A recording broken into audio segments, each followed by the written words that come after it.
started this series, Black Icons of, last spring. I mean, pretty much everything that I do or host or curate here in the green space is about Black folks creating our own iconography. And so I thought it would be really interesting to have a series that just was Black Icons of. What if we decide who icons are? And so we started with podcasts in the spring. This series is Black Icons of Art. And we started with Thelma Golden and Rue Hockley. And tonight we have one of my favorite people, actually, cultural critic and writer and beautiful human, Antwaun Sargent.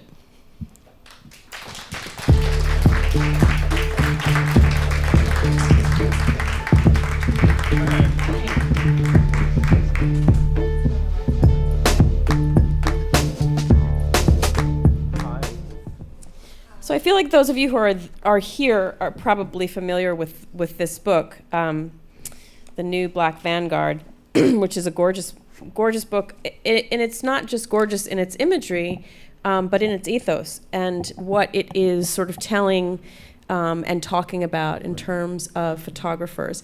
But I want to start with something that you have said in the press release of how you describe the book. The new Black Vanguard is a contemporary Black fashion photography that is inclusive and reflective of a wider world in terms of skin color, body type, performativity of gender and class, and also captures, celebrates, and expands notions of beauty and agency. Let's discuss.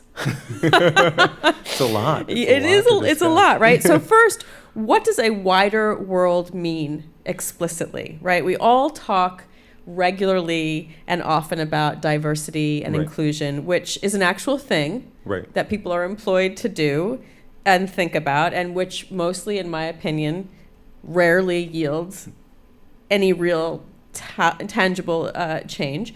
So what does a wider world mean to you visually? Yes. But also, what are the ethos of that wider world? Right. It's a good question. It's a hard question to start off with.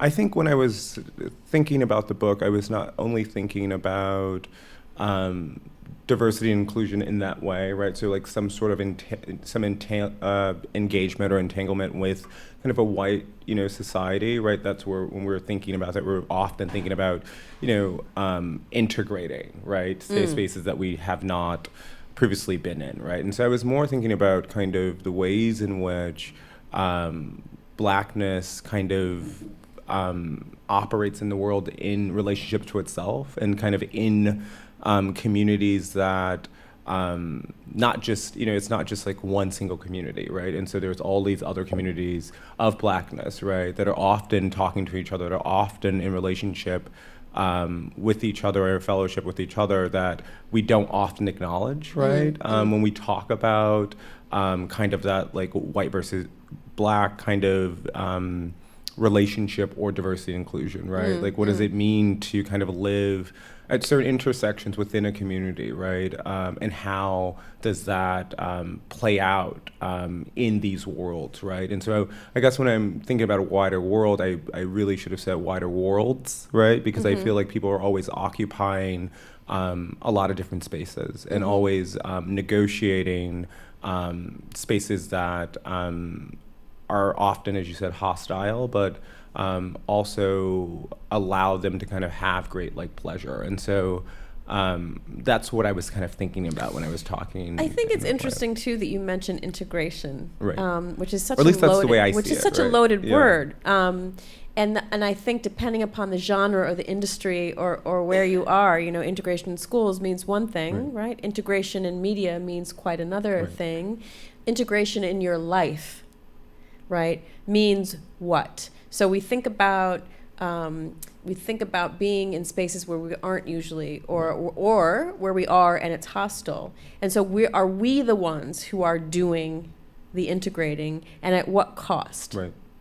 I mean, I think that like, I'm a former school teacher, and I think about those legacies and how those legacies kind of the legacy of integration in that way that political sons, had negative and positive effects on, the kids, on teachers, on principals, on schools, right? And so I think that's one thing that I'm always kind of holding in my mind. But then I also think that, like, being African American, thinking about the cost of that, what does that mean that, in the South, when integration happened, most Black principals lost their jobs, right? Right. What is that like? What is that like? What are we after when we enter because, a certain space? Or when the images in this book are not integration. Right. Well, it's or are they? No, right? I mean, no. I really they are about Black worlds. They're about Black photographers taking images of Black models, family members, people they've met online,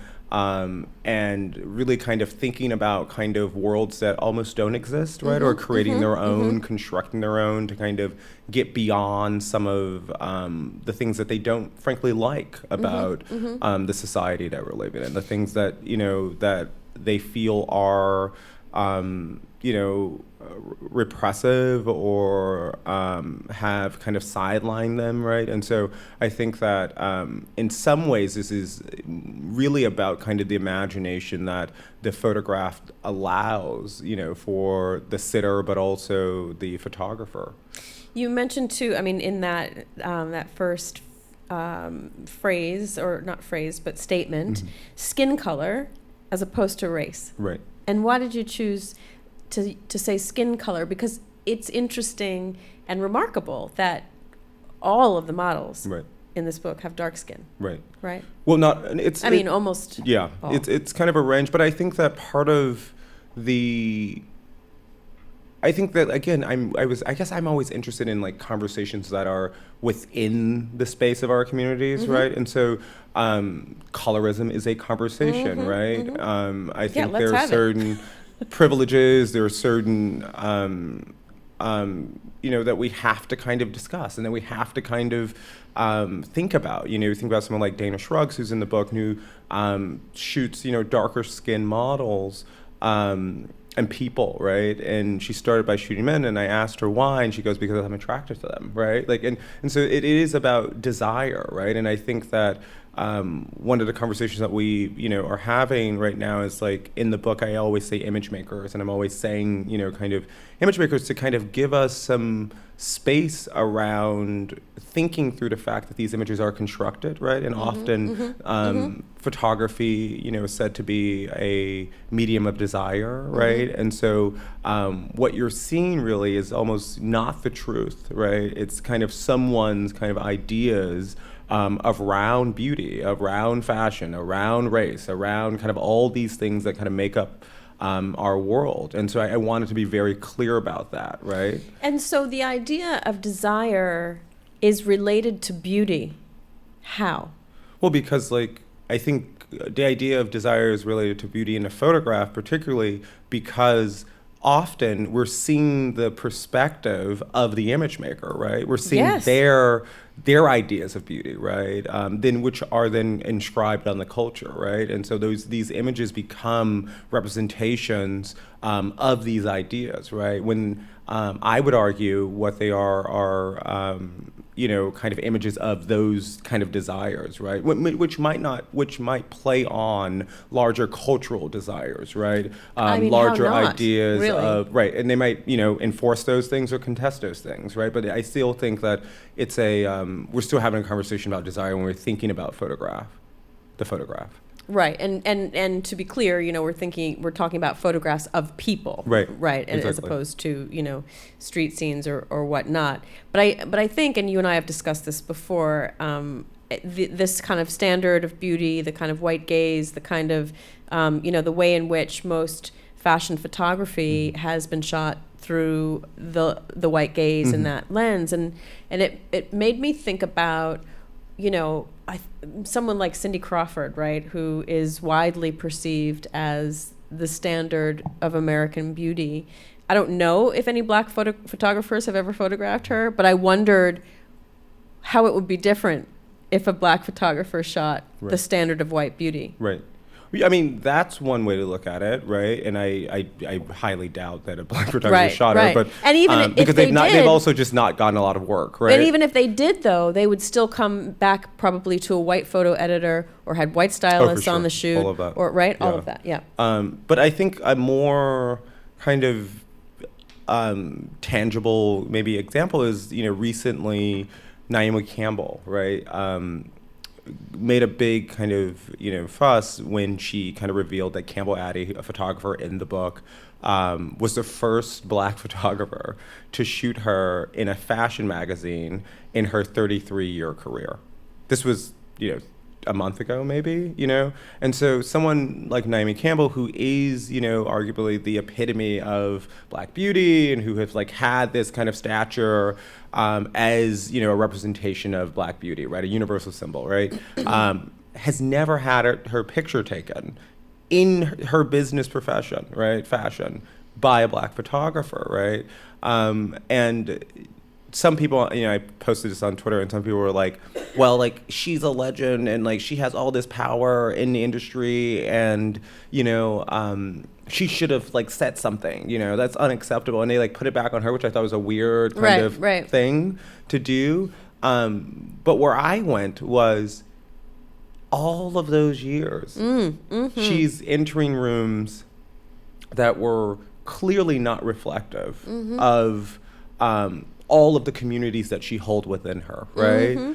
And so, and for no one ever to say, maybe perhaps that we should get a different photographer, perhaps that, we want to, shoot Naomi in a different light, perhaps, all of these things, right? And so with something like, which I also discussed in the book, something like the 2008 Vogue Italia issue, where you have, it was called the Black issue famously, right? And you have all black, you have all black models, but all white photographers, right?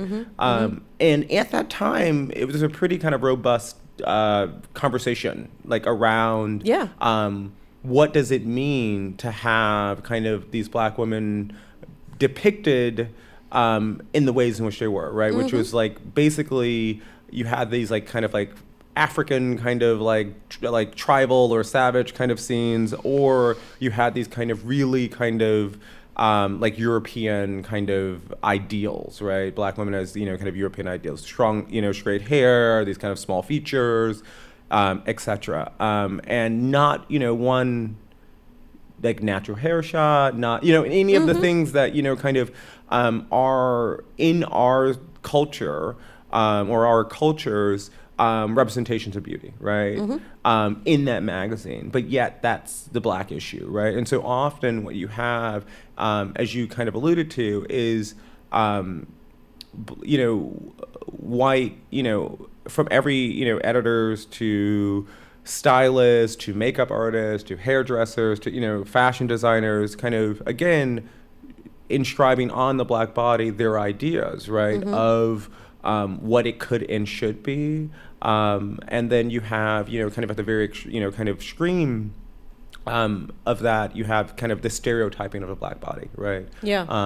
That, and that's how you get, obviously, these ideas of the thug, these ideas of, the welfare queen, all of these things, right? Because they circulate in our popular imagination through images, right? Yeah. Like news, movies, books, etc. Those are these are all about our images, right? Absolutely. I mean, I was going to sort of get to that a bit later, but since you mentioned it, there are also sort of these changes or evolution, or I don't really know what to call it, in television and movies, and of course Black Panther, but also recently Queen and Slim and David Makes Man, and some of these really just gorgeously, richly beautiful visual representations of blackness, and it still feels like there is an exotification that happens.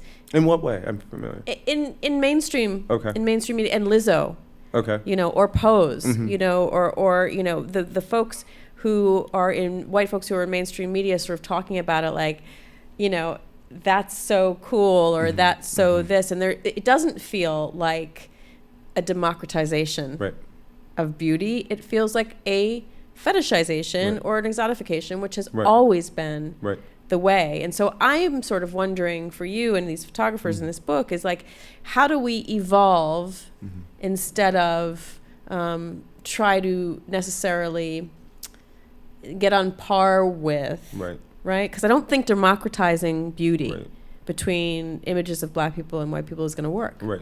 It never has. Yeah, I think that's a really fair point. I think that's why it was important for me for this book to be, because these photographers shoot all, they shoot all types of models, except, whatever.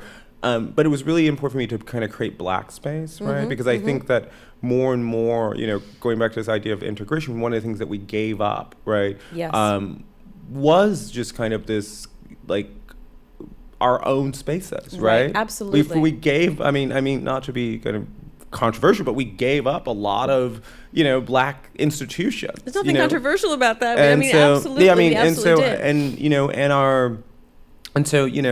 I just wanted to make sure that increasingly, or the gesture that I was, kind of making with this book is that, like, I'm interested in black space. I'm interested in conversations that happen in black space. I'm interested in those debates. I'm interested in all of the celebration, the triumph, all the pain, all of it, but on our own terms. Because I think very often what happens when you enter, a wide institution or something that has historically served wide audiences, is that you lose something, right? You lose something in that exchange, right? And I would I do think the debate around, when you think about television and you think about kind of the people that we look up to and things like that, I think there's this interesting thing where it is, this, kind of idea of representation, which I don't like, which is like you have to appeal to the broadest kind of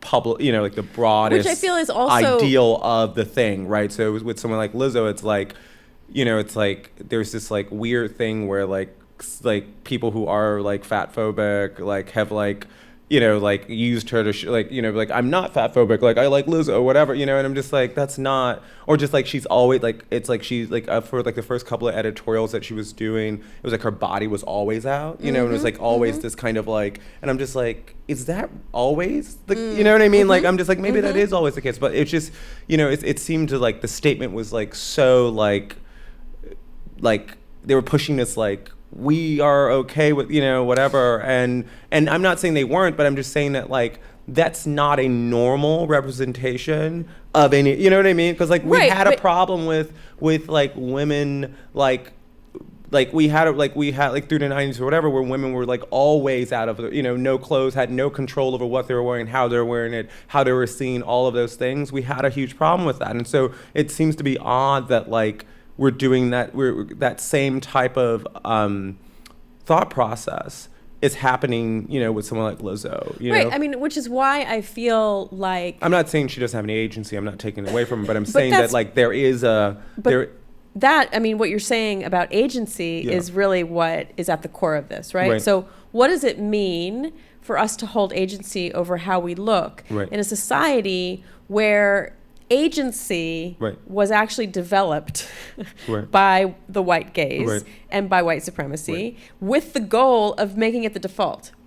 So what is, what currency does our agency have? Yeah, I mean, I think, like, I say a word like agency is like a shorthand, but I also think, like, as you were kind of alluding to, that is a lot more problematic, because even within a culture where we have these prescribed, standards of beauty and prescribed ideas of power and ideas of presentation and all these things, right?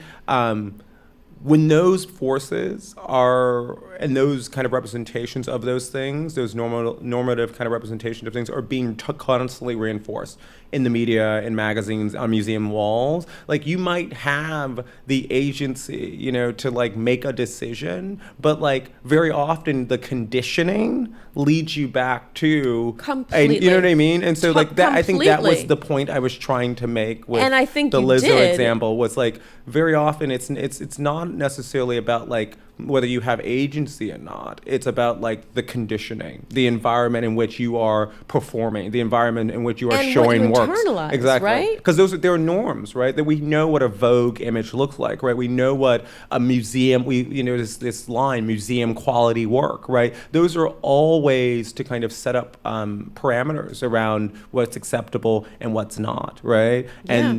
And also ways to, discipline, kind of like in a Foucauldian sense, the subject, right? To kind of perform in a way that affirms the institution, right?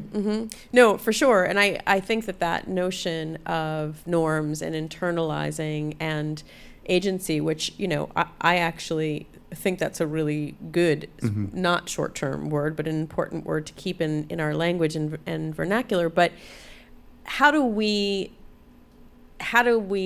evolve or push out what we are internalizing? Right. So we look at the conditioning of mainstream media. We look at the conditioning of the white gaze and the standard of beauty and whatnot. And then we have these beautiful black spaces and create these beautiful black things that are of us. How do we, and I've said this to you before and asked this to you before, both protect that and also put it out into the world to change the standard? Right. I mean, I think that part of it is making sure that people are getting the credit for what they are doing, right? And so, this project in some ways is a naming project to make sure that, like, if you flip through any image or throughout, the book, that you not only have a photographer named, you often have the model named, you often have the fashion designer named, the hair, makeup person, to make sure that people are getting the credit for the work they're doing, because I think that is important, that like if we can start establishing that certain aesthetics, which are arrived at through experimentation, right? Which are arrived at through trial and error, right? Are protected or linked to, say, a Tyler Mitchell or a Nell Madrino or a Quill Lemons or, Daniel Bassi, then it's harder, right, for someone to appropriate that, right? It's harder for someone to take that out of the culture without having some sort of ramification, right? Because like with appropriation, I always say that like it shows you that people, like when you appropriate something, it shows that you do have taste, right? Because it shows that like you are going to because it's showing that you're, or at very least, discriminating your taste, because you're going to something and taking it because you see the value in it, right? And so I always think about like that question of appropriation as this kind of more complicated thing, right? Very. And so like, how do you make that way, sure. Exactly? So like, how do you make sure that the person who's created that value is being able to benefit from that value, right? And I think that very often is allow them to control the narrative, right? And so in this book, I often say it's a collaboration between me and these 15 photographers. I think that my goal and my editor's goal and everyone at Aperture's goal was to make sure that we were not misrepresenting anyone. We were making sure that, like, I interviewed everybody. We showed, there was a high level of discussion and collaboration, making sure that everyone saw, the words that were written about them, making sure that people saw the layout, making sure that people were comfortable with, just like on every kind of, and even to this day, when it extends to like the exhibition and stuff like that, I ultimately am the editor and am the writer. And so ultimately, like, there was some robust debates, but there were also a consideration of, viewpoints, right? A consideration of their voices and what they wanted to convey with their art, And so even with the image selection, I'd like, people are like, these are great, image selection. I'm like, I could not done it without the artists and making sure that it told something of a story about their practices, but also about the aesthetics and the ideas that they were working through. And that's why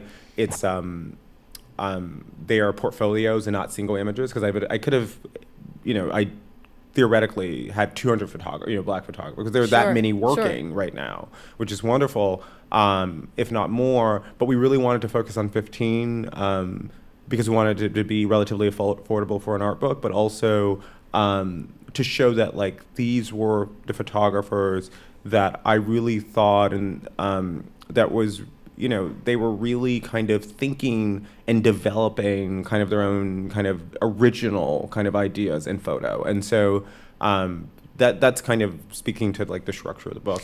And so, I mean, it will get lost on no one who is here, who I'm quite sure probably follows Antwaun on Instagram, who is a style maven, icon, a beautiful human. Love fashion. And so how do you, one, interpret or take in these images in the book in terms of how you feel reflected? And then also, how do you sort of cultivate your own image in how you want to be seen?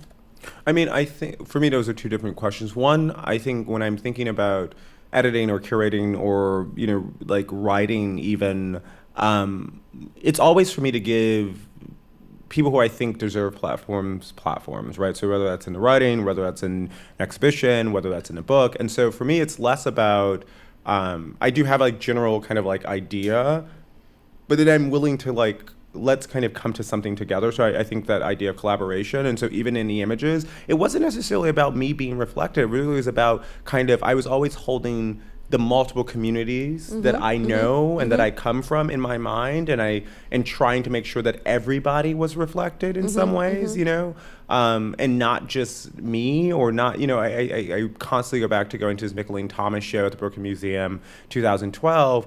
And I was like, I always say I count it as one of the most powerful art experiences I had, is because I didn't see myself, but I saw my mother and I saw my grandmother and I saw my aunts and people and the women who which is essentially raised me. Yourself.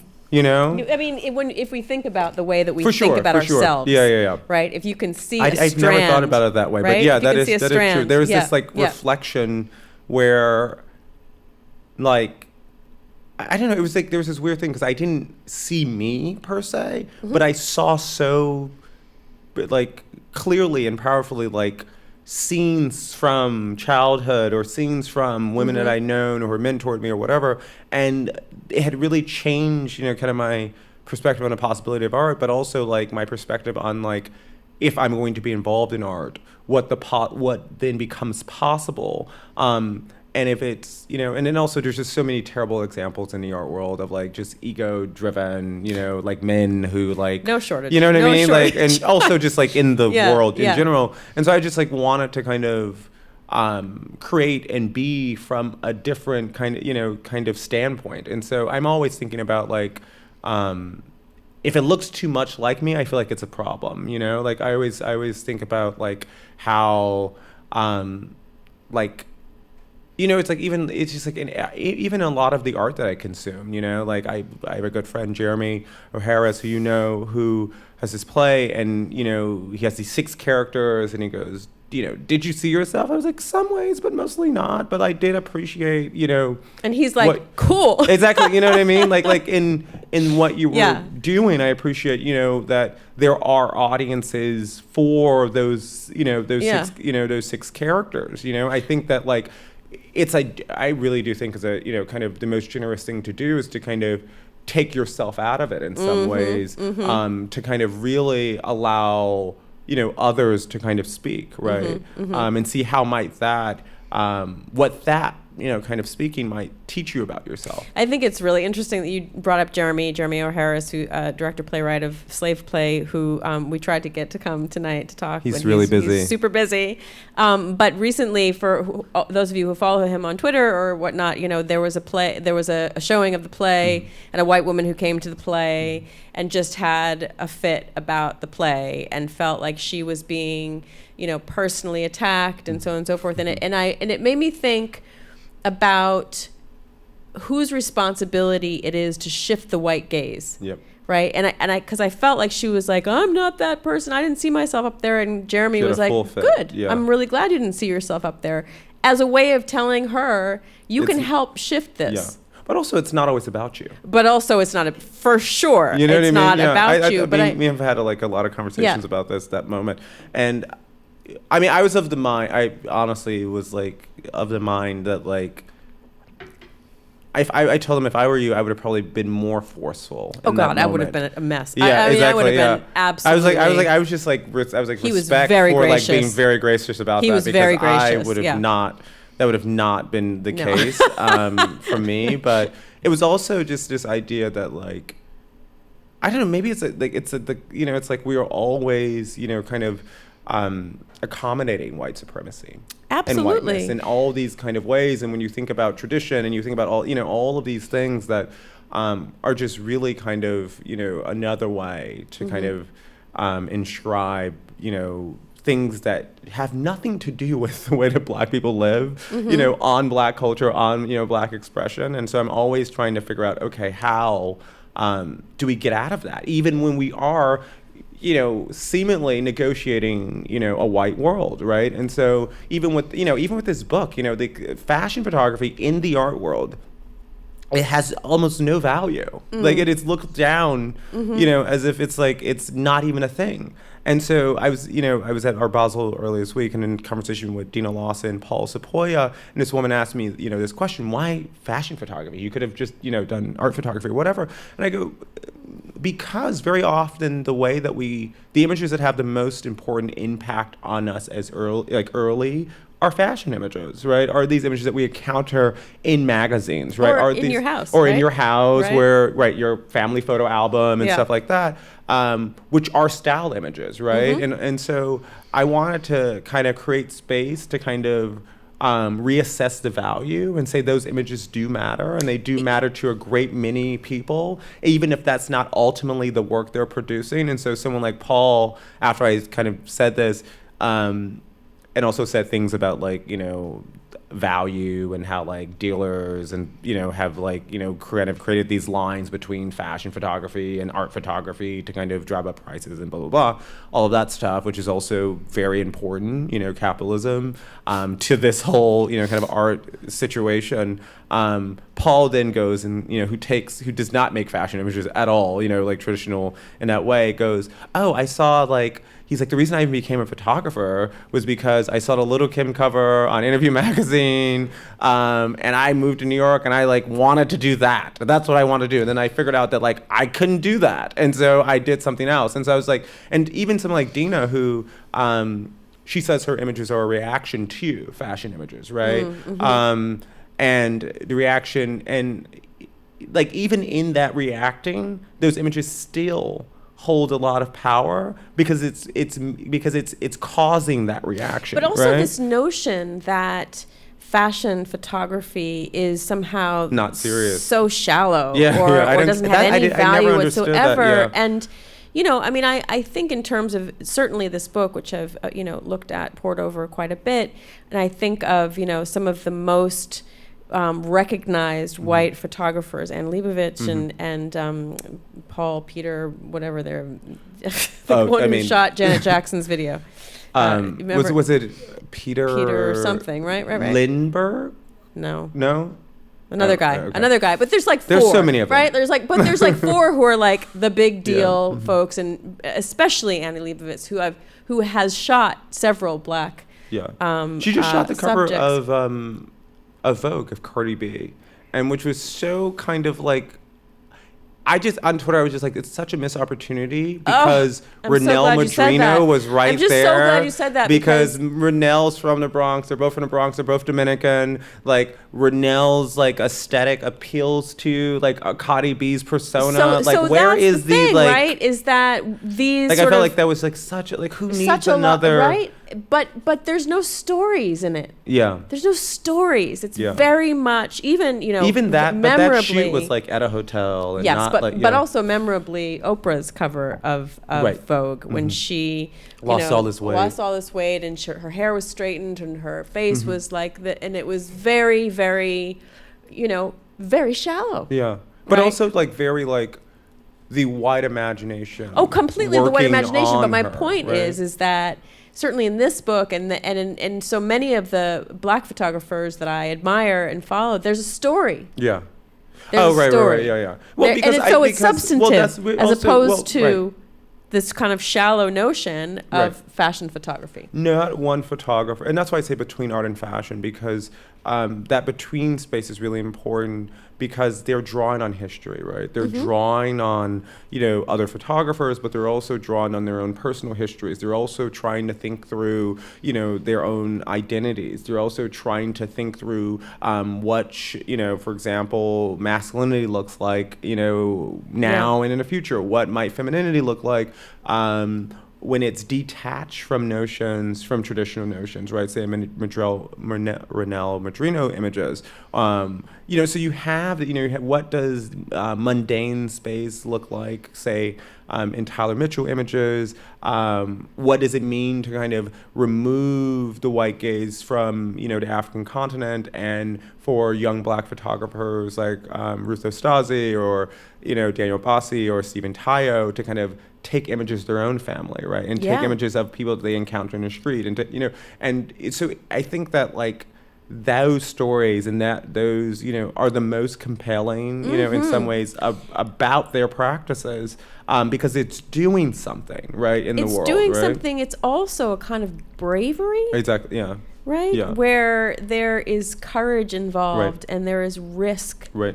involved. Exactly, yeah. And, so I think that that's a really... And there's like a need, right? Like there's just like this, like all of them started outside of the mainstream art or fashion worlds, right? And you talk to any number of them and they're like, oh, I was on Tumblr uploading my photos, or I went to Instagram because I couldn't get a magazine to look at my images, and so I built my own followings. So they're using a technology that is available to them, like every generation does, to again circumvent, the kind of traditional, mostly white, gatekeepers, and in some ways also some of the, kind of traditional gatekeepers who are Black in these institutions that mostly assume the stance of the institution and not think about how that role can be, transformative, right? And so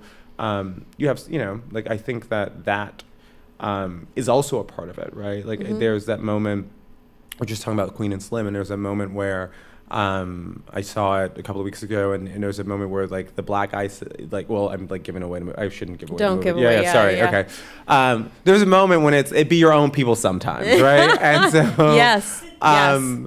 And that's important, right? Like that tension is important. The way that inequality is perpetuated in the circle of community sometimes should be examined, right? And again, I mean, that's a kind of bravery. Yeah.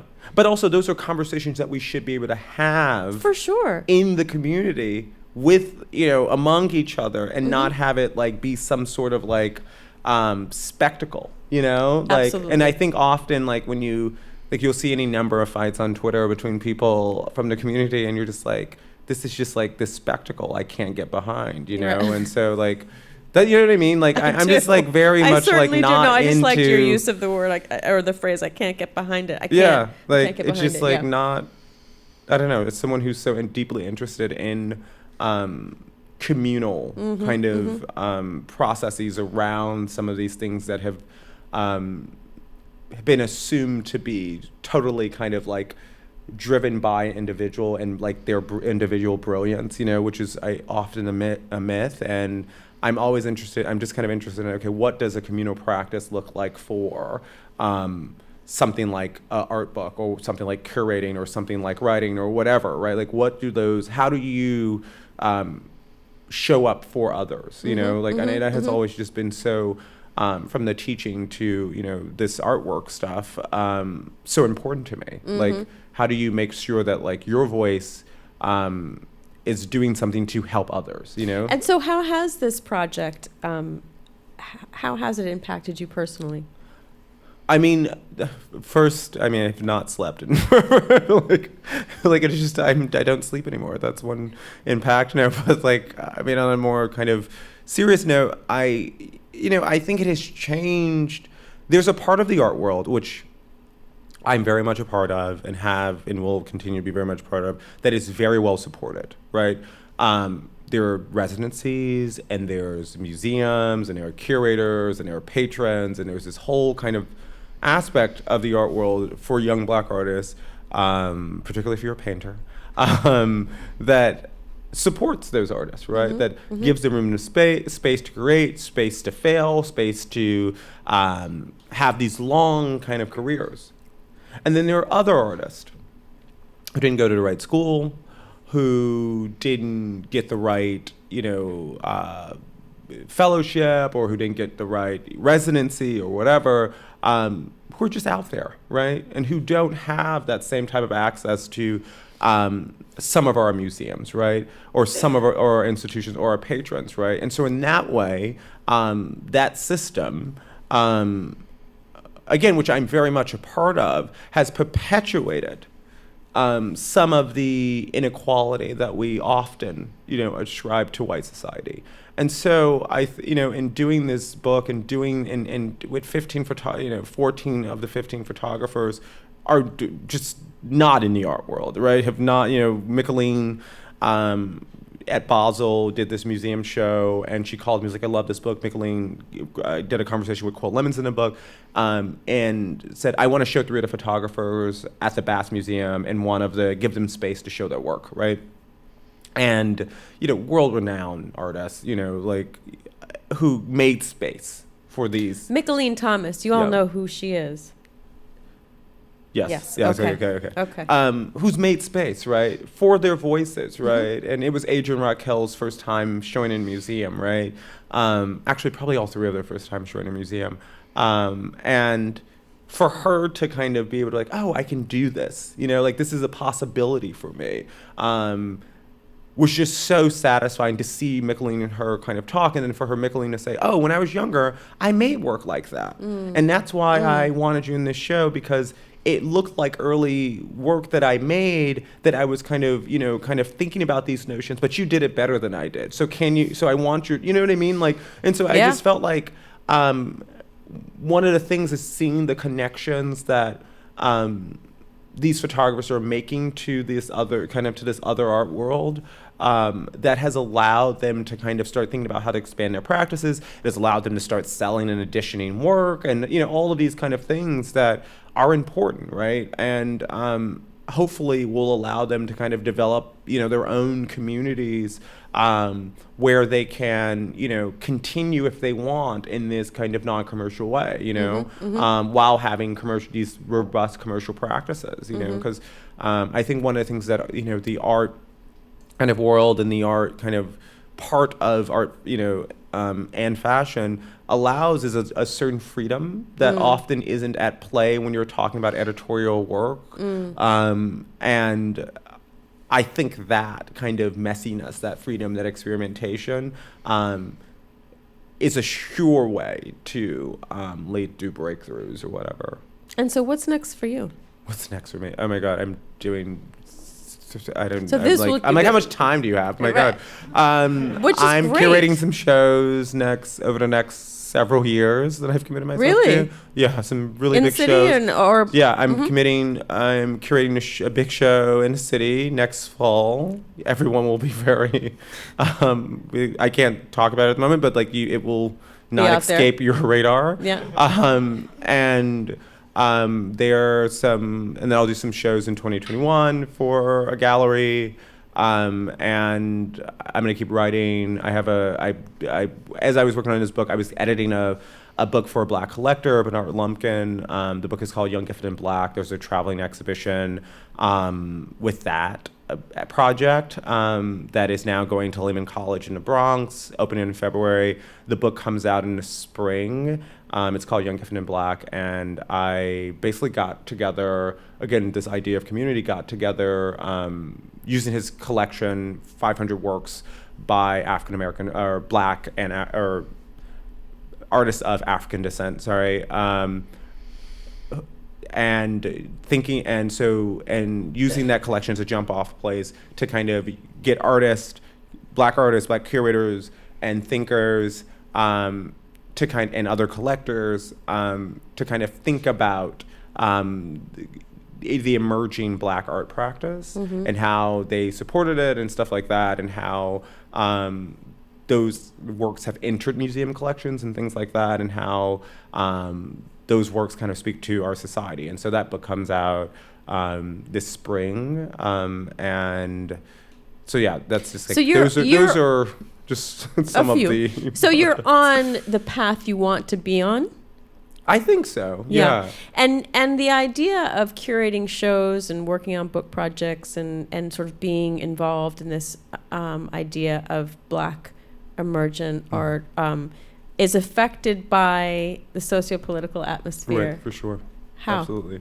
I mean, I think that, like, you know, every artist that I'm personally interested in, every artist that I write about,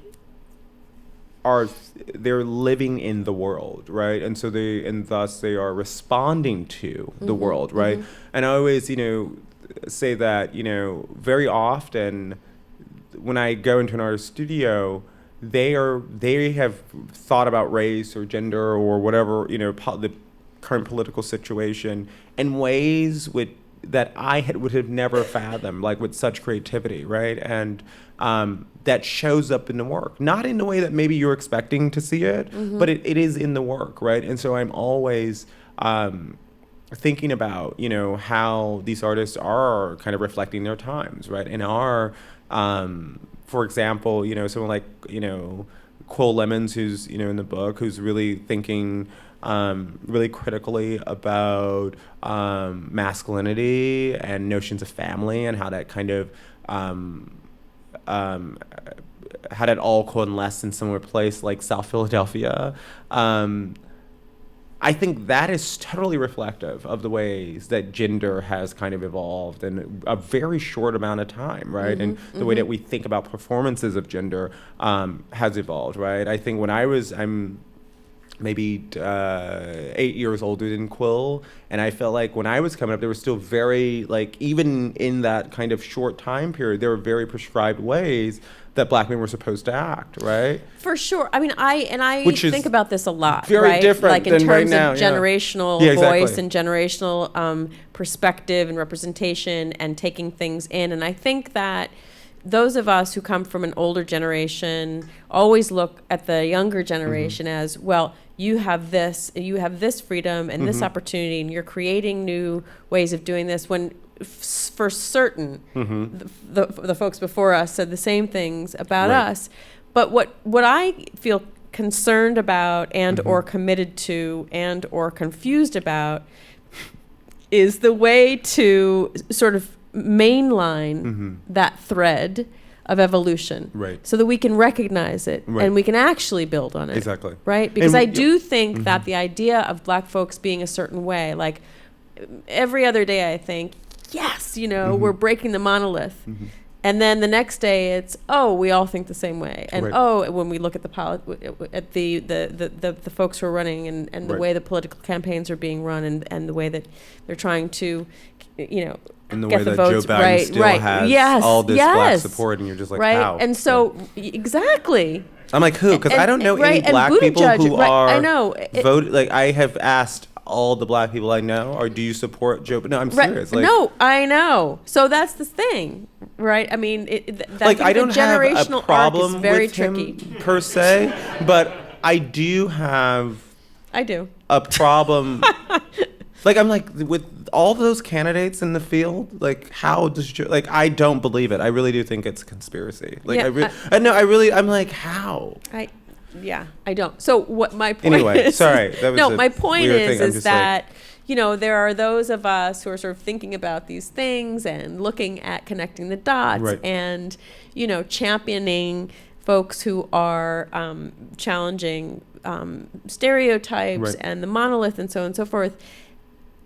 And yet, you know, at the end of the day, at the end of the week, at the end of the month, at the end of the year, this year in particular, the end of a decade, you know, there are still these expectations, and I don't want to say that it's on us to change everything, but I do think it's worth sort of exploring ways in which we can change language, or we can keep each other in touch, or we can connect. Check each other, yeah. too. Yeah, yeah. No, exactly. I do think I 100% agree with you. I think one of the ways that, and there's no right answer, right? Like, but like one of the ways that in the book that I was trying to negotiate this very conversation was having these intergenerational dialogues between like older Black photographers and thinkers and the younger kind of generation. And so you have Mickalene and Quill, you have Deb Willis Thomas and Tyler Mitchell, right? She also is his mentor from undergrad, right?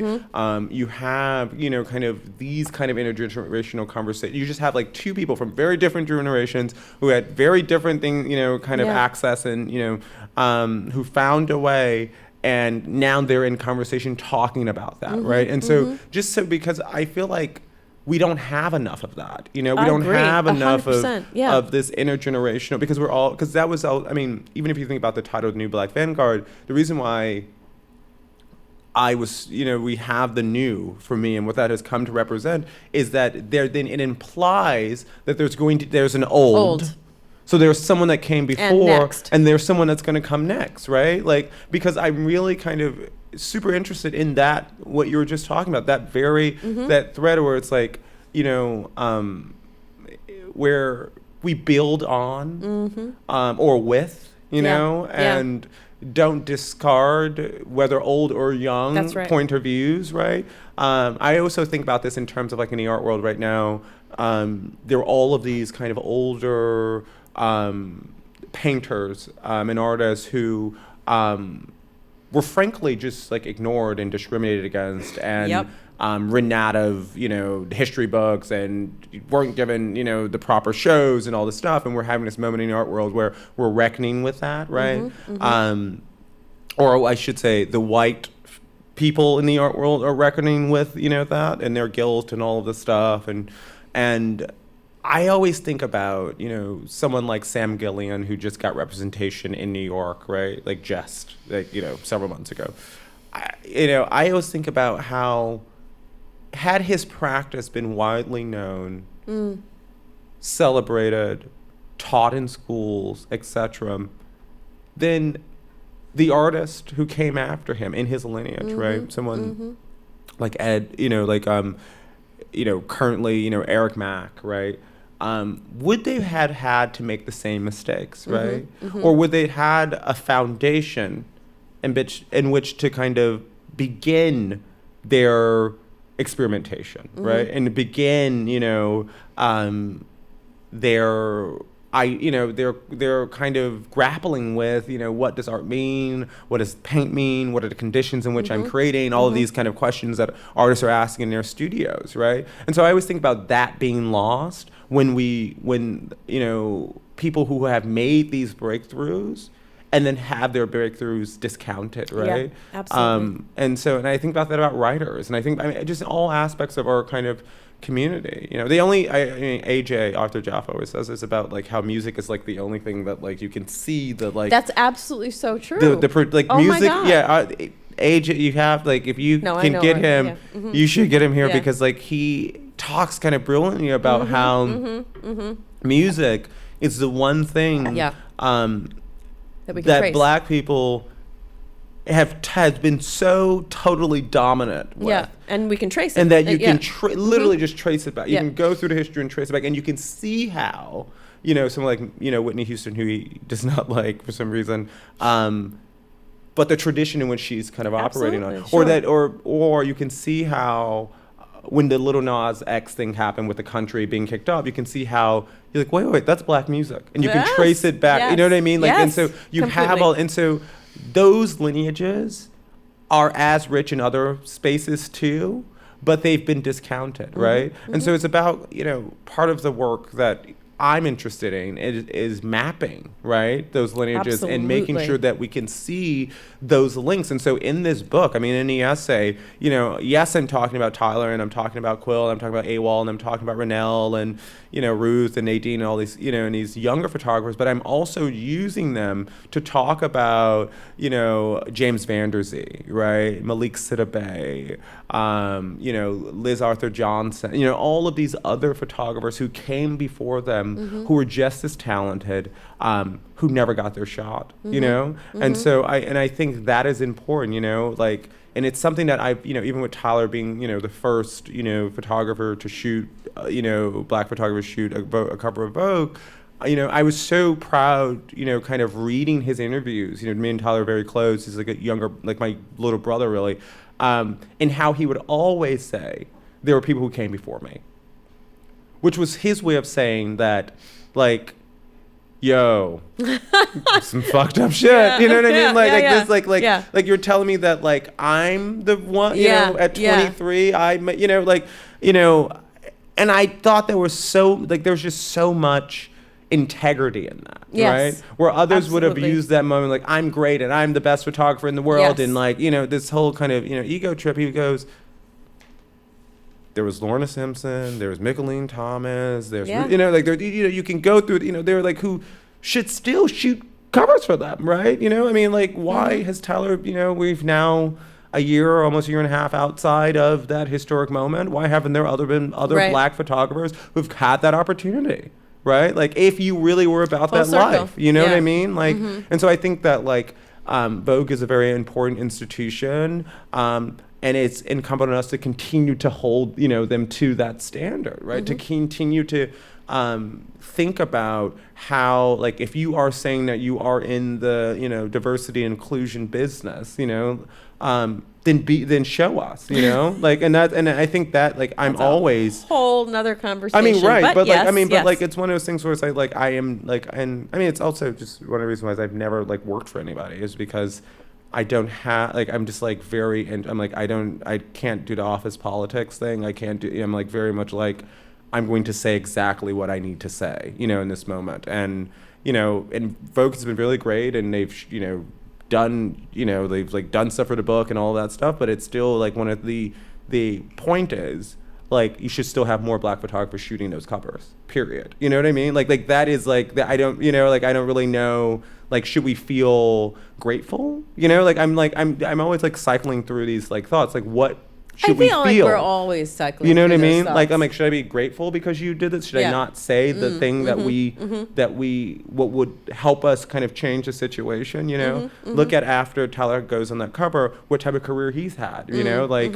Others are entitled to those type of careers. You know what I mean? And so I'm just always trying to think about, like, those spaces and how even when you're a part of those spaces, your job becomes to still advocate for somebody else to be in that space. It's a perfect note to end on. You are a light. Guys. Thank you so Thank much. you. This is for our being second here. conversation. Yes, It's amazing. No. Third. Third. Well, yeah. Well, second on the stage. On the stage. Yeah, on yeah. the stage. Yes. And thank you all for coming out. Appreciate that on this dreary evening. Stick around if you want and say hello. Yeah. And I have some you. books. I might sign Yeah. some. All right. Thank you, guys. Thank you.